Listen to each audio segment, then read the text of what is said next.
kinikilingan, walang pinoprotektahan, serbisyong sa'yo lamang. Bagyong Senen ay ang pinakamalakas na bagyo na dumaan ngayon sa Pilipinas. Ang daming naapektuhan at nasalanta ng bagyo.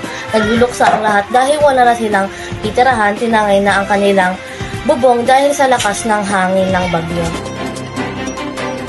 Ito na ang balita mula sa News Rainfall Advisory sa Luzon. Ayon sa Pag-asa, apektado ng panig ng Cagayan kasamang Bubuyan Island, Apayao at Isabela. Quirino, nagpaalala na rin na mag-ingat paalala na advisory ngayong umaga. Ang pagkulan sa Luzon ay epekto ng hangin Zen.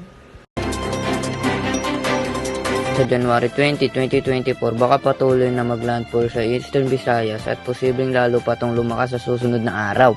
Magandang umaga, ito nga pala ang news, walang kinikilingan, walang pinoprotektahan, serbisyong sa'yo lamang.